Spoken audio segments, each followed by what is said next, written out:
Hi, let us look at this question. P plus 2, P plus 4 are prime numbers. How many prime values P will take? This is a question based on a prime value.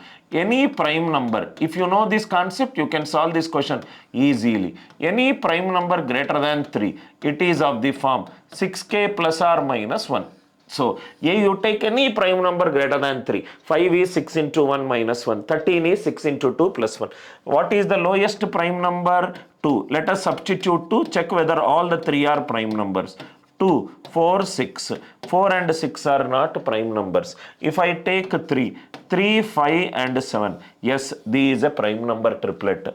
Greater than 3, 6k plus 1. These 6k plus 3. These 6k plus 5.